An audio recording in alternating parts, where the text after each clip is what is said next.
राधे राधे। हर हर महादेव। चैत्र नवरात्रि शुरू होने वाले हैं।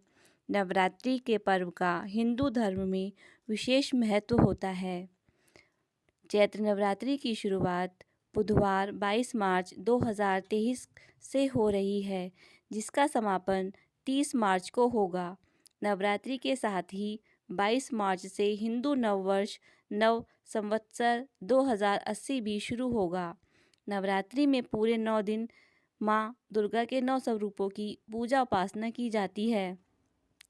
हर साल नवरात्रि पर माता रानी का आगमन विशेष वाहन पर होता है, जिसका खास महत्व होता है।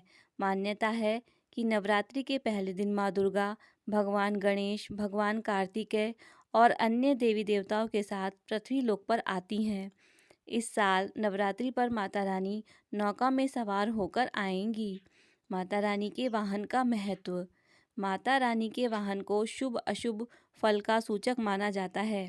इसका प्रकृति से लेकर मानव जीवन पर बहुत प्रभाव पड़ता है, इसलिए माता रानी के वाहन को महत्वपूर्ण माना जाता है। ज्योतिष के अनुसार माता रानी इस बार नौका में सवार होकर आएंगी।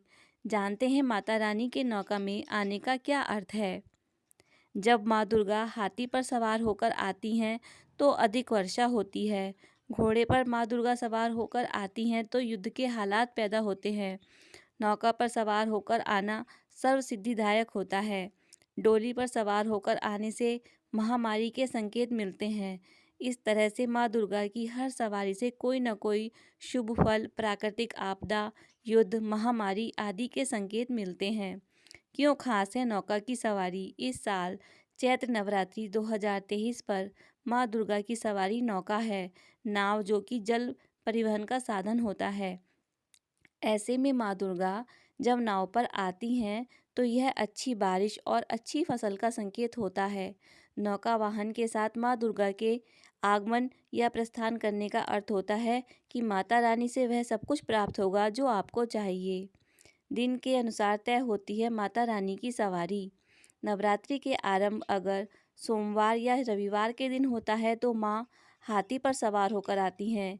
नवरात्रि अगर शनिवार या मंगलवार से शुरू होते हैं तो माता रानी घोड़े पे सवार होकर आती हैं। गुरुवार या शुक्रवार से नवरात्रि की शुरुआत होने पर माँ का आगमन डोली पर होता है। वहीं बुधवार से अगर नवरात्रि शुरू होते हैं तो माँ दुर्गा का वाहन नौका होता है। जिस प्रकार माता के आगमन की सवारी होती है, उसी प्रकार माता के प्रस्थान की भी सवारी होती है। जब माँ दुर्गा बुधवार या शुक्रवार को पृथ्वी लोक से विदा होती हैं तो उनकी सवारी हाथी होती है। ऐसे में इस साल चैत्र नवरात्रि का समापन 31 मार्च शुक्रवार को पारण वाले दिन होगा। ऐसे माँ हाथी पर सवार होकर प्रस्थान करेंगी। हाथी की सवारी को शुभ माना जाता है। हाथी पर प्रस्थान का अर्थ है अच्छी बारिश की संभावना। इस तरह से चैत्र नवरात्रि मनुष्य के लिए सुखदायी और शुभ फल देने वाली होगी। माँ दुर्गा का नौका पर आगमन और हाथी पर प्रस्थान दोनों ही शुभ हैं। यह नवरात्रि सबके लिए कल्याणकारी और मंगलमय हो। माँ भवानी सबकी रक्षा करे, सबका कल्याण करे। राधे राधे। हर हर महादेव।